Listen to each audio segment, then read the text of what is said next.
Hello बच्चों, Java programming सीखने के लिए मेरे चैनल लर्न प्रोग्रामिंग में आपका स्वागत है। आज हम लोग सीखेंगे कि जावा में प्रोग्रामिंग कैसे किया जाता है। तो सबसे पहले जान लेते हैं कि जावा है क्या। तो Java is a class based high level object oriented programming language. यानी जावा एक क्लास बेस्ड यानी कोई भी प्रोग्राम को क्रिएट करने के लिए एक तो क्लास की ज़रूरत होती है और ये हाई लेवल प्रोग्रामिंग लैंग्वेज है। उसके साथ साथ ये ऑब्जेक्ट ओरिएंटेड प्रोग्रामिंग लैंग्वेज है। It was developed by James Gosling and his team in 1991। Java programming को डेवलप करने वाला जेम्स गोसलिंग थे और उनकी टीम थी जो कि 1991 में डेवलप की है। The main purpose of developing Java is writing once and running everywhere. Java programming को डेवलप करने का मेन उद्देश्य था कि एक बार कोड लिखा जाए और उसको कहीं पर भी रन कराया जाए। The first version of Java was JDK 1.0। Java का फर्स्ट वर्जन जो था वो JDK 1.0 था। It was released on the year 23 January 1996 by Sun Microsystem. Java का फर्स्ट वर्जन सन माइक्रोसिस्टम के द्वारा 23 जनवरी 1996 को रिलीज किया गया। Java comes in 3 flavours. First Java SC जिसको कि कोर जावा बोलते हैं, J2SC जिसको एडवांस जावा बोलते हैं और J2ME जिसको एंड्रॉयड जावा कहते हैं। अब सबसे पहले सीख लेते हैं कि जावा में प्रोग्रामिंग कैसे किया जाता है। तो चूंकि ये ऑब्जेक्ट ओरिएंटेड प्रोग्रामिंग लैंग्वेज है तो सबसे पहले इसमें एक तो क्लास होगा ही।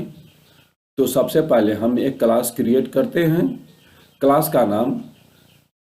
के नाम का पहला कैरेक्टर कैपिटल में होता है।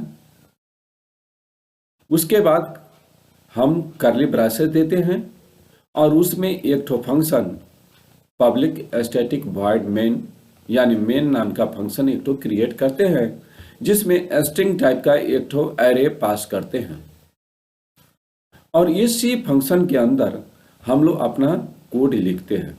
जो कुछ भी हमको रन कराना है उस कोड को लिखते हैं।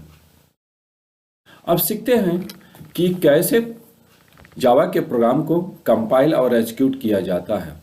तो सबसे पहले हम किसी भी एडिटर में अपने प्रोग्राम को लिखेंगे और उसको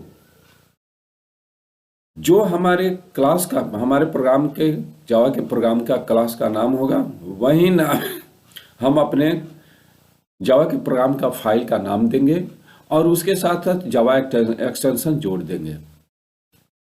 उसके बाद अगर नोटपैड में हम लिखते हैं अपने कोड को तो जावा C यानी कंपाइलर का नाम देंगे और उसके बाद अपने प्रोग्राम का नाम देंगे, फाइल का नाम देंगे एक्सटेंशन के साथ। अगर सक्सेसफुली हमारा प्रोग्राम कंपाइल हो जाता है तो उसको एग्जीक्यूट करने के लिए प्रॉम्प्ट पर हम जावा लिखेंगे और उसके बाद क्लास का नाम लिखेंगे। अब इस एक ठो प्रोग्राम हम लोग क्रिएट करके रन करा के देख लेते हैं विजुअल स्टूडियो कोड में। सबसे पहले हम क्या करते हैं, एक ठो नया फाइल क्रिएट करते हैं और उस फाइल का नाम हम देते हैं demo.java।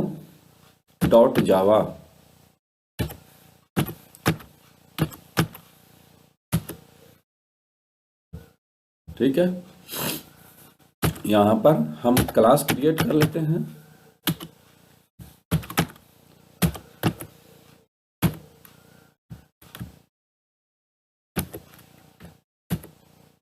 ठीक है, यहां पर हम सबसे पहले एक ठो मेथड डिफाइन करते हैं जिसका नाम बाय डिफॉल्ट हम देंगे मेन, क्योंकि हमारा कोई भी जावा का प्रोग्राम जो होगा उसका एग्जीक्यूशन मेन से ही होगा। ठीक है, तो हम लिखते हैं PS भी हम लिखेंगे, पब्लिक स्टैटिक वॉइड मेन हो जाएगा, ठीक है ना। और उसके बाद एक तो मैसेज हमको शो कराना है। तो सबसे पहले सिस्टम क्लास का नाम देंगे, उसके प्री डिफाइंड ऑब्जेक्ट है उसका नाम देंगे, और इसका एक तो मेथड है प्रिंट एलन, इसमें हम मैसेज देंगे। जो कुछ भी हमको मैसेज डिस्प्ले कराना है वो मैसेज दे देंगे, हेलो जावा, ठीक है।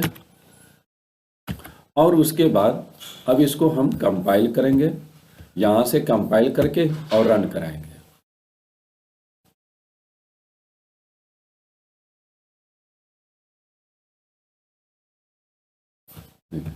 यहां पर मैसेज डिस्प्ले हो रहा है, हेलो जावा। अभी आपको ये समझ में नहीं आ रहा होगा कि यहाँ पर पब्लिक स्टैटिक वॉइड मेन क्यों लिखा गया है और इसके पीछे कारण क्या है। इसको हम लोग नेक्स्ट वीडियो में पढ़ेंगे। तब तक के लिए धन्यवाद। आप हमारे YouTube चैनल लर्निंग प्रोग्रामिंग में को शेयर कीजिए, सब्सक्राइब कीजिए, दूसरों के बीच में शेयर कीजिए। धन्यवाद।